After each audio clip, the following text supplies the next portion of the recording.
Simple എന്ന് പറയുന്നു. അതൊക്കെ ഭയങ്കര റിസ്ക്കാ. ഏട്ടനും ഞാനും മനസ്സ് വെച്ചാ ഒരു റിസ്ക്കും ഉണ്ടാവില്ല. ശരിക്കും ഇത് നല്ല റിസ്ക്കാണ് വസുന്ധര. നമുക്ക് വേറെ എന്തെങ്കിലും ഐഡിയ നോക്കാം. അത് വേണ്ട ഏട്ടാ, ഇത് തന്നെ ചെയ്താ മതി. എന്ത് റിസ്ക് വന്നാലും നമുക്ക് ഫേസ് ചെയ്യാം. അഖിലിനെ നമുക്ക് രക്ഷപ്പെടുത്തണം. കാർത്തിക് നമുക്കൊരു അവകാശി തരികയാണ്. കാർത്തികയും അഖിലും കുഞ്ഞുമായിട്ട് സന്തോഷത്തോടെ ജീവിക്കണം. അത് സംഭവിക്കാൻ വേണ്ടി നമുക്ക് എന്ത് റിസ്ക് വേണമെങ്കിലും എടുക്കാം. പ്ലീസ് തടസ്സം നിൽക്കരുത്.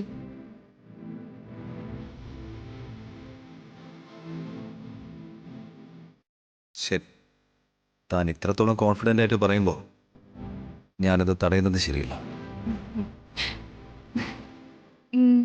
അങ്ങനെ തന്നെ ചെയ്യാം.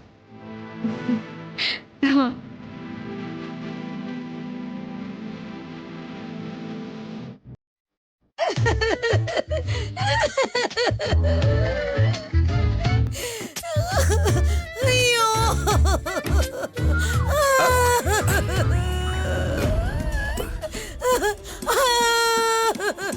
ഒന്ന് നിർത്ത് പ്ലീസ്. ആരെങ്കിലും കണ്ടാൽ ഞാനാണിതിന് കാരണക്കാരനെന്ന് വിചാരിക്കും. അയ്യോ, അയ്യോ ദൈവമേ, പ്ലീസ് ദേവി കരച്ചിലൊന്ന് നിർത്തൂ. എന്താ ഉണ്ടായെന്ന് പറയേ. എന്ത് പറയാനാ രാജ? എന്റെ വേദന ആരാ മനസ്സിലാക്കുക? എന്നെ ആരാ സഹായിക്കുക? എന്താ നിങ്ങളുടെ വേദന? ഒന്ന് പറയൂ. എന്റെ കൈ തൊട്ട് സംസാരിക്കൂ രാജ, അപ്പൊ ഞാൻ പറയാം. ഇവളുടെ കയ്യിൽ പിടിച്ചില്ലെങ്കിൽ ഇവൾ കരച്ചിൽ നിർത്തില്ല. ഇനി പറയൂ, എന്തിനാ കരയുന്നേ? നിങ്ങളുടെ വേദന എന്താണെങ്കിലും ഞാൻ പരിഹാരം ഉണ്ടാക്കാം. ഇത് നിങ്ങൾ തന്നെ പരിഹരിക്കേണ്ട വേദനയാ രാജ. എന്നേക്കാൾ പ്രായം കുറഞ്ഞവർക്കൊക്കെ കല്യാണം നടക്കുന്നു. അവരമ്മയാവാൻ തയ്യാറെടുക്കുന്നു, കുഞ്ഞിനെ പ്രസവിക്കുന്നു. ഞാൻ സ്വപ്നം കാണുന്നതല്ലാതെ യഥാർത്ഥത്തിൽ ഒന്നും നടക്കുന്നില്ല. ദയവ് ചെയ്ത് എന്നെ കല്യാണം കഴിച്ച് സ്വീകരിക്കാൻ നോക്കൂ രാജ. എന്റെ ജീവിതത്തിനൊരു അർത്ഥം നൽകൂ. എന്ത് വർത്തമാനാ ഈ പറയുന്നേ? എന്താ രാജ, എനിക്കൊരു അമ്മയാവാൻ പാടില്ലേ? എനിക്ക് കുഞ്ഞുങ്ങളെ പ്രസവിച്ചൂടെ? ഈ പ്രായത്തിൽ നിങ്ങൾക്ക് എന്തിനാ കുഞ്ഞുങ്ങള്? അതാണ് രാജ എന്റെ വേദനയും. എനിക്ക് പ്രായം കൂടി വരിക. എത്രയും പെട്ടെന്ന് നമുക്ക് കല്യാണം കഴിക്കാം. നിങ്ങൾ പ്രതികാരം കഴിയുന്നവരെ കാത്തിരുന്ന അവസ്ഥ പരിതാപകരാവും. നമുക്ക് സമയമല്ല രാജ. അടുത്ത വർഷത്തിനുള്ളിൽ നമ്മൾ 2 കുഞ്ഞുങ്ങൾക്ക് അച്ഛനും അമ്മയാവണം. എന്താ ഇത്? എന്തൊക്കെയോ പറയുന്നു. പറയൂ രാജ, എന്താ ആലോചിക്കുന്നേ? അങ്ങനെ പെട്ടെന്നൊന്നും കല്യാണം കഴിക്കാൻ പറ്റില്ല. ഉടനെ കല്യാണം കഴിക്കാൻ പറ്റിയില്ലെങ്കിൽ ഡേറ്റിംഗ് ചെയ്യാലോ. ഡേറ്റിംഗ്? അതെ രാജ, മേജറായൊരു പെണ്ണുവാണും ഡേറ്റിംഗ് ചെയ്ത് കുട്ടികളെ പ്രസവിക്കാന്ന് കോടതി പോലും പറഞ്ഞിട്ടില്ലേ രാജ? അത് ചെറുപ്പക്കാർക്കാ, നിങ്ങൾക്കും എനിക്കും അല്ല. നമുക്ക് മാത്രം എന്താ രാജ ഇത്രയും വയസ്സായത്? നമ്മുടേത് പവിത്രമായ പ്രണയമല്ലേ? നമ്മുടെ പ്രണയത്തിന്റെ അടയാളമായി 2 കുട്ടികളെങ്കിലും വേണ്ടേ രാജ? അത് വർക്കൗട്ട് ആവില്ല. എന്തോ വർക്കൗട്ട് ആകാത്തെ? എനിക്ക് നിങ്ങളെ വലിയ ഇഷ്ടാ. എന്നെയും നിങ്ങൾക്ക് ഇഷ്ടമാ. 2 പേരും പരസ്പര സ്നേഹത്തോടെ കഴിയും. നമ്മൾ 2 പേരും പരസ്പരം പ്രണയിക്കുന്നില്ലേ രാജ? ഉടനെ കല്യാണം കഴിക്കാൻ രാജ. കഴിയില്ലെങ്കിൽ നമുക്ക് ഡേറ്റിംഗ് ചെയ്യാം. നിങ്ങളോട് എനിക്ക് സംസാരിക്കാൻ കഴിയില്ല. ദയവായി ഒന്ന് പുറത്തേക്ക് പോകൂ. എന്താ രാജ എന്നെ ആട്ടി ഓടിക്കുന്നേ? നിങ്ങളെ പറ്റി ഞാൻ അബിയോട് പറഞ്ഞ എന്താ നടക്കാന്ന് അറിയാലോ. എന്നെ പ്രേമിച്ച് പറ്റിച്ച് കടന്നു കളഞ്ഞതിന് അവൻ നിങ്ങളെ കൊന്നു കളയും.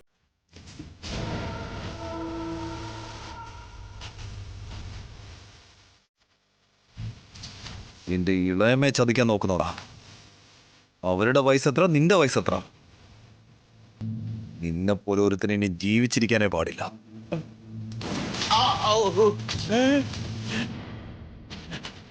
എന്താ രാജ നടക്കാൻ പോകുന്നത് കൺമുന്നിൽ കണ്ടല്ലേ? എന്നെ പ്രേമിച്ചതുകൊണ്ടാ ഇത്രയും നാൾ ഞാൻ നിങ്ങൾ എങ്ങനെ രക്ഷിച്ചോണ്ടേയിരുന്നത്.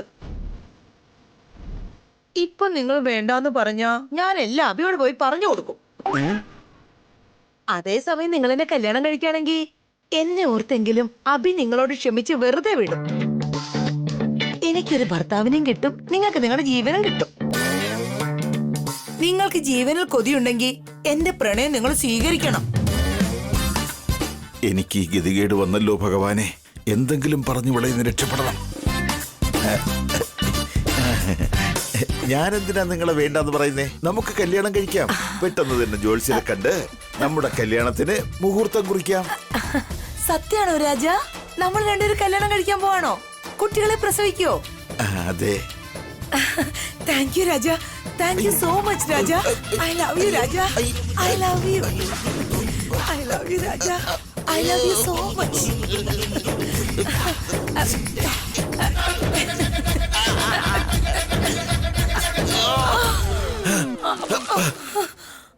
എന്റെ ദൈവമേ, എന്റെ എല്ലുകളൊക്കെ ഒടിഞ്ഞു പോയല്ലോ. എന്ത് കെട്ടിപ്പിടുത്തമായത്! ധൃതരാഷ്ട്ര ആലിംഗനം പോലെ ഇരുന്നു. അമ്മേ, കള്ളൻ. എന്റേത് ധൃതരാഷ്ട്രാലിംഗനല്ല, ഒരു മരത്തിൽ മുല്ലപ്പൂ ചുറ്റിവെച്ചതുപോലെ എന്റെ ആലിംഗനം. അല്ല, ഒരു വലിയ പെരുമ്പാമ്പെന്നെ ചുറ്റി വരിയുന്നത് പോലെ എനിക്ക് തോന്നി. ഇപ്പൊ ഇങ്ങനെ പറഞ്ഞാ കല്യാണത്തിന് ശേഷം എന്തൊക്കെ പറയും രാജ? ആ മുഹൂർത്തം കുറിക്കാനായിട്ട് എപ്പോഴാ ജോത്സ്യനെ കാണുക? അയ്യോ, വേഗം തന്നെ പോകാം. ഇപ്പൊ നിങ്ങൾ ഇവിടെ നിന്ന് പോയേ. നല്ല മുഹൂർത്തം നോക്കി കുറിക്കണേ രാജ. മുഹൂർത്തം നന്നായിരുന്ന നമ്മൾ അവസാന കാലം വരെ ഒന്നിച്ചിരിക്കും. അങ്ങനെ ആവട്ടെ, പൊയ്ക്കൊള്ളൂ. Thank you Raja. Love you Raja. മുഹൂർത്തം നമ്മുടെ കല്യാണത്തിനല്ല, നിന്റെ മരണത്തിനാ കുറിക്കാൻ പോകുന്നേ. അബിയും വസുവിനോടൊപ്പം നിന്നെയും കൊന്നേക്കാം.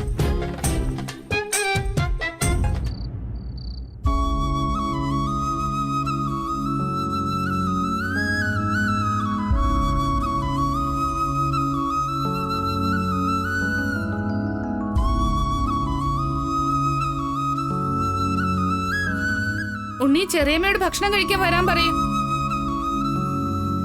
ചെറിയമ്മതാ വരുന്നുണ്ടമ്മേ.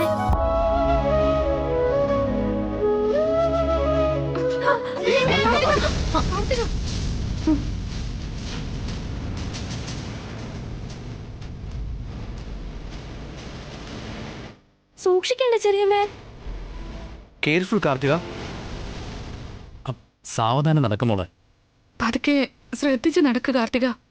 നിനക്ക് കുഴപ്പമൊന്നുമില്ലല്ലോ? ഇതിന് മാത്രം ഇവിടെ എന്താ സംഭവിച്ചത്? എല്ലാരും കൂടി ചേർന്ന് ഇവിടെ സ്നേഹമഴ പൊഴിയിക്കുകയാണല്ലോ.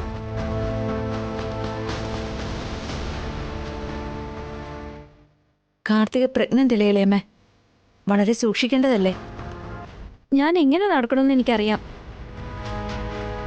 നിങ്ങൾ ആരും പറഞ്ഞു തരേണ്ട ആവശ്യമില്ല. നീ ഇനിയാണ് കൂടുതൽ കെയർഫുൾ ആവേണ്ടത്. ഡോക്ടർ അത് തന്നെയല്ലേ പറഞ്ഞത്? ഡോക്ടർ ഒരു തവണയല്ലേ പറഞ്ഞോളൂ. നിങ്ങൾ ഇത്രയും തവണ പറയേണ്ട ആവശ്യമില്ല.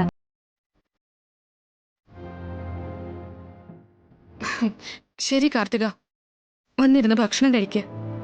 കഴിക്കുന്നില്ല. നീ ഇപ്പൊ പ്രഗ്നന്റ് അല്ലേ? ആഹാരം കഴിക്കാതിരിക്കാൻ പാടില്ല കാർത്തിക. അത് നിന്റെ ആരോഗ്യത്തിന് നല്ലതല്ല. ഞാൻ പട്ടിണി കിടക്കാൻ പോവാണെന്ന് ആര് പറഞ്ഞു? എനിക്കുള്ള ഭക്ഷണം ഞാൻ ഓർഡർ ചെയ്തിട്ടുണ്ട്.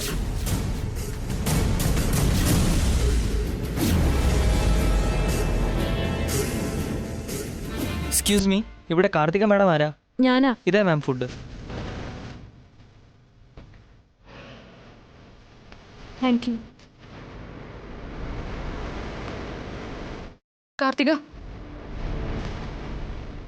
വീട്ടില് ഭക്ഷണം പാചകം ചെയ്തിട്ടുണ്ടല്ലോ കാർത്തിക. പിന്നെന്തിനാ പുറത്തു നിന്ന് ഭക്ഷണം വാങ്ങുന്ന?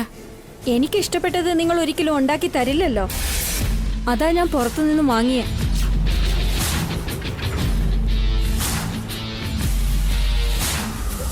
നീ മുമ്പത്തെ പോലെ ഇപ്പോൾ ഒറ്റയ്ക്കല്ല കാർത്തിക. നിനക്ക് ആവശ്യമുള്ള ഭക്ഷണം ഇവിടെ ഉണ്ടാക്കി തരും. പുറത്തുനിന്ന് വാങ്ങിക്കുന്ന അത്ര നല്ലതല്ല. എനിക്ക് ആവശ്യമുള്ള ഫുഡ് നിങ്ങളെ കൊണ്ട് ഉണ്ടാക്കാൻ പറ്റില്ല.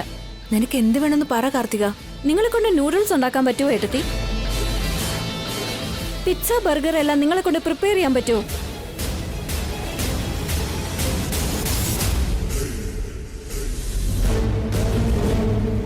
അങ്ങനെയുള്ള ജങ്ക് ഫുഡ് ഒന്നും നീ കഴിക്കാൻ പാടില്ല കാർത്തിക. ഫാസ്റ്റ് ഫുഡ് ഇപ്പൊ നിന്റെ ശരീരത്തിന് നല്ലതല്ല. പ്രഗ്നന്റ് ആയിരിക്കുമ്പോൾ ഹെൽത്തി ഫുഡാണ് കഴിക്കേണ്ടത് കാർത്തിക. അത് കഴിക്കരുത്. പ്രഗ്നന്റ് ആണെന്ന് എപ്പോഴും ഇങ്ങനെ പറഞ്ഞുകൊണ്ടിരിക്കുന്നത് എന്തിനാ? ഞാൻ എന്ത് കഴിക്കണമെന്ന് നിങ്ങളാണോ തീരുമാനിക്കണ്ടേ? ഇഷ്ടമുള്ളത് കഴിക്കാനുള്ള സ്വാതന്ത്ര്യമില്ലേ? ഞങ്ങൾ നിന്റെ നല്ലതിന് വേണ്ടിയല്ലേ പറയുന്നത്. എന്താണ് നല്ലതെന്ന് എനിക്കറിയാം. അത് നിങ്ങളേന്ന് മനസ്സിലാക്കേണ്ട ആവശ്യം എനിക്കില്ല. പറയുന്നത് കേൾക്ക് കാർത്തിക. ഫാസ്റ്റ് ഫുഡ് ഒന്നും കഴിക്കരുത്. കഴിക്കുന്നത് എന്റെ ഇഷ്ടമാണ്. കഴിക്കാൻ പാടില്ല എന്നെല്ലാരും പറയല്ലേ.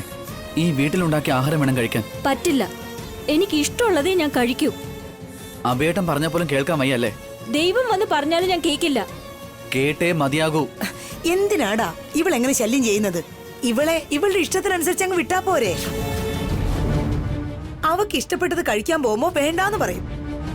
നിങ്ങളൊക്കെ മനുഷ്യരാണോ? അല്ല, മനുഷ്യത്തുണ്ടോ നിങ്ങൾക്ക്?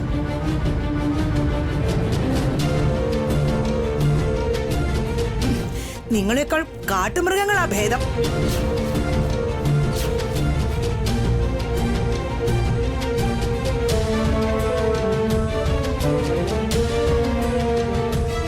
എന്ത് വർത്തമാനം ഈ പറയുന്നേ? ഞങ്ങള് മനുഷ്യരല്ലെന്നാണോ? കാട്ടുമൃഗങ്ങള് ഞങ്ങളെക്കാൾ ബെറ്റർ ആണെന്നോ? വായുണ്ടെന്ന് കരുതി തോന്നിയതൊക്കെ വിളിച്ചു പറയാണോ?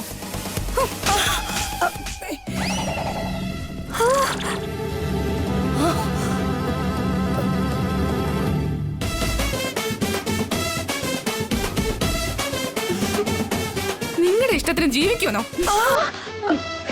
നിങ്ങളുടെ ഇഷ്ടത്തിന് കഴിക്കുമല്ലേ? ജങ്ക് ഫുഡ് നല്ലതല്ലെന്ന് പറഞ്ഞിട്ടും കേൾക്കില്ലല്ലേ? അയ്യോ വസുന്ധര,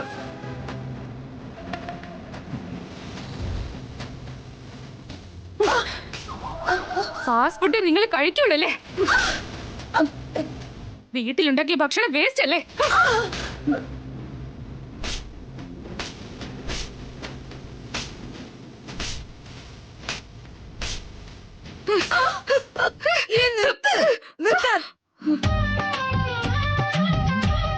ഇതൊക്കെ ഞാൻ എപ്പോഴാ പറഞ്ഞത്? കാർത്തികല്ലേ പറഞ്ഞത്. അവളെ അടിക്കാതെ എന്നെന്തിനാ മാറി മാറി തല്ലി?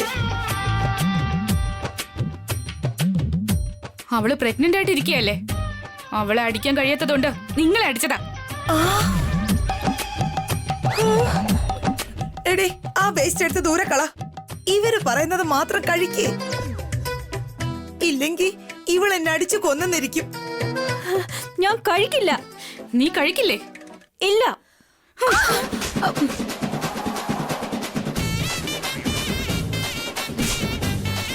കഴിക്കില്ലല്ലേ? കഴിക്കില്ല. കഴിക്കില്ലല്ലേ? കഴിക്കില്ല. ഇനി നീ കഴിക്കില്ലല്ലേ? ഇല്ല. ഇനി നീ വസു, ഞാൻ പറയുന്നത് കേൾക്ക്. ഒന്ന് നിർത്തിയേ. ഇങ്ങോട്ട് വന്നിരിക്ക്. ഇങ്ങോട്ട് താ.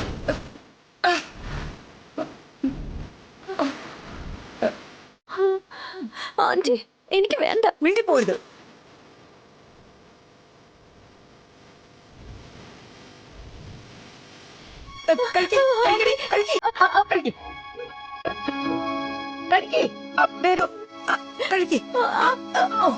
ഇഷ്ടപ്പെട്ടാലെങ്കിലും ബാക്കിയകത്തേക്ക് കയറ്റി അങ്ങ് വിഴുങ്ങ്.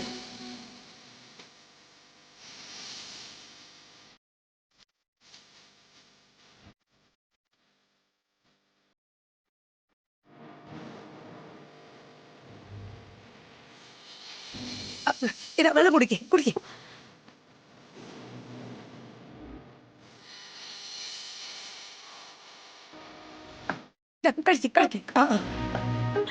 മിണ്ടിപ്പോയത്. കഴിക്കേ. അവള് കഴിച്ചു. ഇനിയെങ്കിലും എന്നെ ഒന്നും ചെയ്യരുത്. ഇനി മുതൽ ഇങ്ങനെ വീട്ടിലെ ഭക്ഷണം കഴിക്കണം. പറ്റില്ല എന്ന് പറഞ്ഞ് പുറത്തുനിന്ന് വാങ്ങിയാലുണ്ടല്ലോ. മനസ്സിലായി. ഇനിയുള്ള അടി മുതുകിലായിരിക്കും എന്ന് മനസ്സിലായി. അങ്ങനെയല്ലേ? എത്ര നാൾ എന്നെ ഇങ്ങനെ ഭീഷണിപ്പെടുത്തും? മറ്റന്നാള് നിങ്ങളെയൊക്കെ ഞാൻ കോടതിയിൽ കണ്ടോളാം. കാണാം. കോടതിയിൽ എന്ത് പറയണമെന്ന് എനിക്കും അറിയാം. ഞാൻ ഡിവോഴ്സ് മാത്രം വാങ്ങി പോവില്ല, ജീവനാംശവും വാങ്ങും.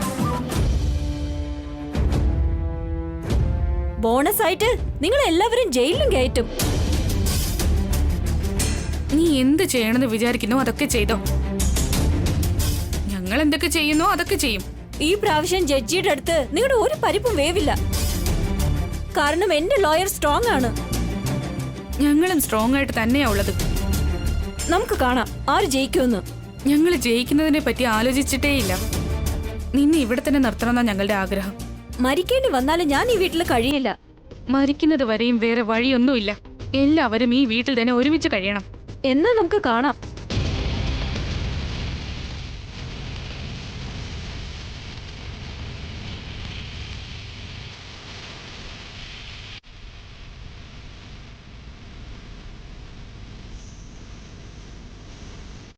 അത് വിട്ടേക്ക്, നിങ്ങളൊക്കെ കഴിക്കൂ. മുത്തശ്ശി കഴിച്ചു കഴിഞ്ഞല്ലോ അമ്മേ. ഇനി നമുക്ക് കഴിക്കാം. ഞാൻ എപ്പോഴാ കഴിച്ചേ? എന്റെ അമ്മ വയറ് നിറച്ച് തന്നല്ലോ.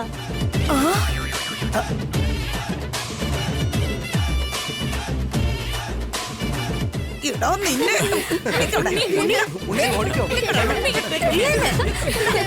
നിൽക്കാനാ പറഞ്ഞേ, നിൽക്കണം.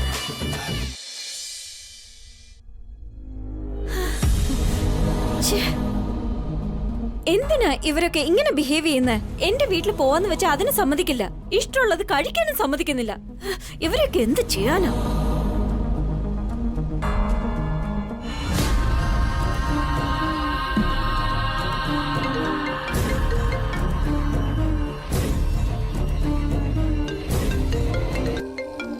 ഈ സമയത്ത് ആദിത്യ എന്തിനാ കോൾ ചെയ്യുന്നേ? ഹലോ ആദിത്യ. ഹായ് കാർത്തിക. എന്തിനാ ഈ സമയത്ത് വിളിച്ചത്? നീ ഉറങ്ങിയായിരുന്നോ? ഞാൻ ഡിസ്റ്റർബ് ചെയ്തോ? നോനോ, ഇപ്പോഴാ ഡിന്നർ കഴിച്ചേ. പറഞ്ഞോളൂ.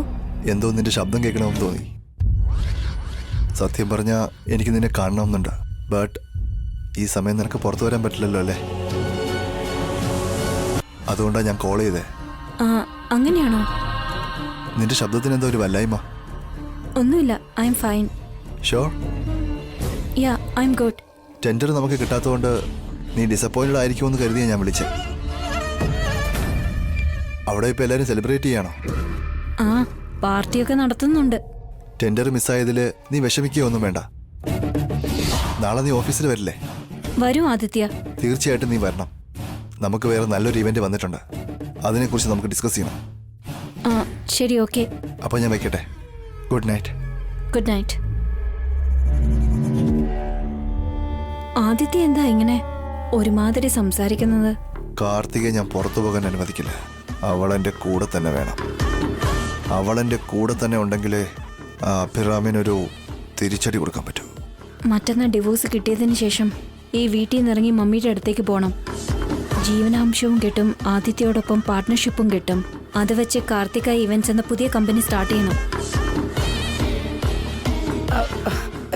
എന്താ മോളെ ചെയ്യുന്നേ? കുറച്ചു മുമ്പ് വയറു നിറച്ച് കഴിപ്പിച്ചില്ലേ, അത് ദഹിപ്പിക്കാൻ ശ്രമിക്കുക. സോറി മോളെ, ആ വസുവിന്റെ തല്ല് സഹിക്കാൻ പറ്റാതെ നിന്നെ നിർബന്ധപൂർവ്വം കഴിപ്പിക്കേണ്ടി വന്നതാ. ഇനി അധികം സഹിക്കേണ്ട ആവശ്യമില്ലല്ലോ. മറ്റന്നാ ഞാൻ ഈ വീട് വിട്ടു പോയില്ലേ. ഇവര് ചെയ്യുന്നതൊക്കെ കണ്ടിട്ട് നിന്നെ എവിടെ നയിക്കുമെന്ന് തോന്നില്ല. എന്തെങ്കിലും കാരണം പറഞ്ഞ് നിനക്ക് ഡിവോഴ്സ് തരാതെ ഇവിടെ തന്നെ നിർത്തുന്ന തോന്നേ. അതിന് ഞാനും കൂടി സമ്മതിക്കണ്ടേ? എന്റെ ലോയറും സമ്മതിക്കില്ല. വസു എന്തോ പ്ലാൻ ചെയ്തിട്ടുണ്ടെന്ന് എനിക്ക് സംശയമുണ്ട്.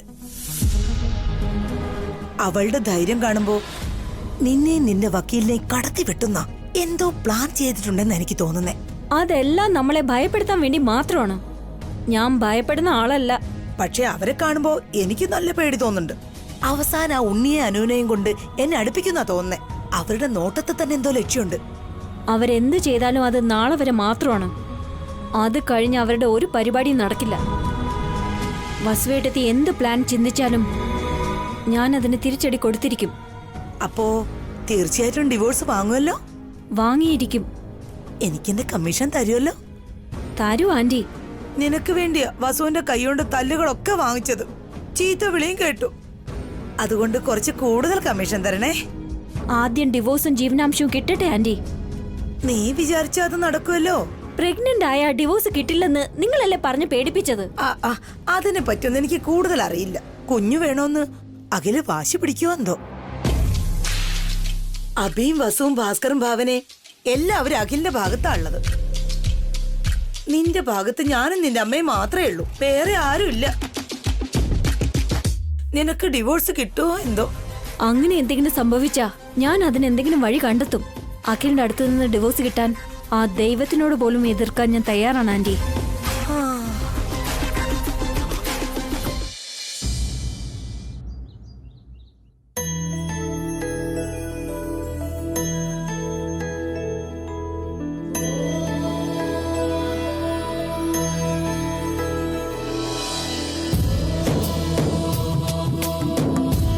ഭഗവാനെ, ഒരുപാട് നാളുകൾക്ക് ശേഷം ഈ വീട്ടിലൊരു സന്തോഷ വാർത്ത കേൾക്കുന്ന. കാർത്തിക ഇപ്പൊ അമ്മയാകാൻ പോവുക. ഈ വീടിനൊരു അവകാശം ഉണ്ടാകാൻ പോവുക. കാർത്തികയ്ക്ക് നല്ല ബുദ്ധി കൊടുക്കണേ.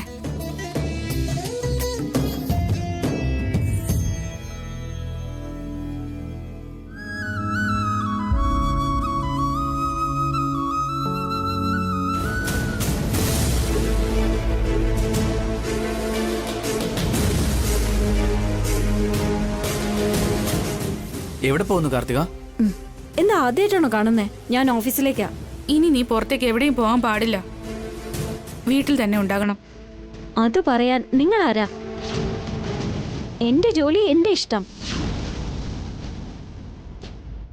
അങ്ങനെയല്ല കാർത്തിക, നീ ഒരുപാട് സ്ട്രെയിൻ ചെയ്യാൻ പാടില്ലെന്ന് ഇന്നലെ ഡോക്ടർ പറഞ്ഞതല്ലേ ഉള്ളൂ. നാളെ ഇവളുടെ ഡിവോഴ്സ് കഴിഞ്ഞാലേ ആ ഡോക്ടർ വന്ന് നാളെ ഇവക്ക് ജീവിക്കാൻ പണം കൊടുക്കുവോ? എന്തെങ്കിലും ജോലിക്ക് പോയാലല്ലേ ജീവിക്കാൻ പറ്റൂ. ഇളയമേ, തൽക്കാലം ഇപ്പൊ ജോലിക്ക് പോയി സമ്പാദിക്കേണ്ട ആവശ്യം കാർത്തികില്ല. മാത്രല്ല ആദിത്യന്റെ കമ്പനിയിലെ ജോലി ഒട്ടും ആവശ്യമില്ല. എനിക്ക് ആവശ്യമുണ്ട്, ജോലിക്ക് പോയേ പറ്റൂ. ആദിത്യ നല്ലവനല്ല മോളെ. നീ ഞങ്ങൾ പറയുന്ന കേക്ക്. എത്ര തവണ ഇതേന്ന് പറയും നിങ്ങള്? ഞാൻ ഈ വീട്ടിലിരിക്കുന്ന ഈ ഒരു ദിവസമെങ്കിലും എനിക്ക് കുറച്ച് മനസ്സമാധാനം തന്നൂടെ? നാളെ എന്തായാലും ഡിവോഴ്സ് വാങ്ങി ഞാൻ പോകും. ചെറിയമ്മ എങ്ങും പോണ്ട. ചെറിയമ്മ ഞങ്ങളുടെ കൂടെ ഇവിടെ തന്നെ നിക്ക്.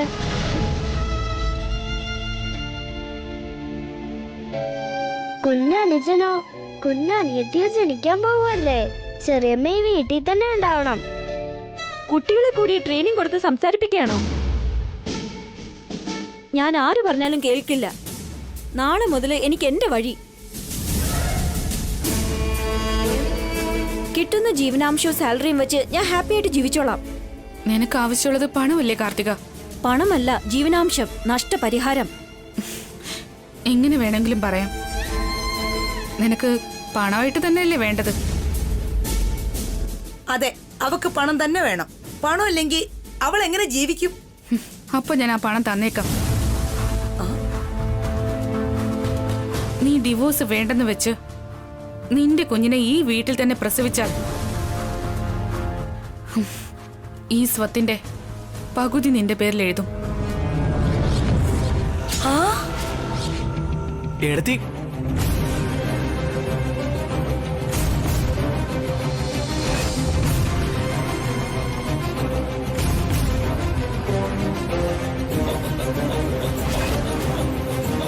എന്താ എടുത്തി പറയുന്നേ? അവൾക്ക് എന്തിന് പാതി സ്വത്ത് കൊടുക്കണം? അതിലെന്ത് തെറ്റാണുള്ളതൊക്കെ? കാർത്തിക നമ്മുടെ വീട്ടിലെ കുട്ടിയല്ലേ. സ്വത്ത് അവളുടെ കയ്യിലിരുന്നാലെന്താ, നമ്മുടെ കയ്യിലിരുന്നാലെന്താ? ഞാൻ സമ്മതിക്കില്ല ഏട്ടാ. സ്വത്ത് നമ്മൾ 3 പേർക്കുള്ളതാ. ആ സ്വത്ത് നമ്മൾ 3 പേർക്കും തുല്യമായിരിക്കും. സ്വത്തൊന്നും ഉണ്ടായിരുന്നില്ലെങ്കിലും അബിയും വസുവും വളരെ സന്തോഷത്തോടെ ജീവിച്ചത്. നമ്മളെ അവർ നന്നായിട്ട് നോക്കി. ഇന്നലെ അബി എന്നോട് പറഞ്ഞു, കാർത്തികയ്ക്ക് വേണ്ടി സ്വത്ത് 2ആയിട്ട് ഭാഗിക്കാമെന്ന്.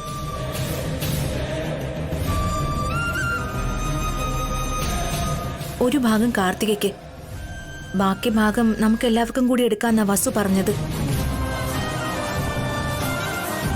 ഞങ്ങൾക്കത് സമ്മതമാണ് അഖിൽ. എനിക്ക് താല്പര്യമില്ല എടുത്തി.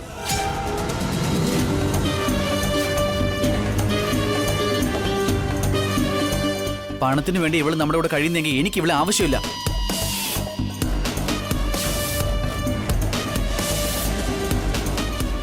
കാർത്തിക നമ്മളുടെ കൂടെ ഉണ്ടാവേണ്ടത് നമ്മുടെ ആവശ്യം. ഈ കുടുംബം പിരിഞ്ഞു പോകാൻ പാടില്ല. എല്ലാവരും ഒന്നിച്ച് ജീവിക്കണം. അതുകൊണ്ട് നിങ്ങളുടെ സ്വത്ത് മുഴുവൻ ദാനം ചെയ്യാൻ പോവാണോ എടുത്തി? ഉണ്ണിയുടെ അനുവിന്റെയും കീർത്തിയുടെയും ഭാവി എന്താവും? അവർക്കൊന്നും കൊടുക്കണ്ടേ ഏട്ടാ?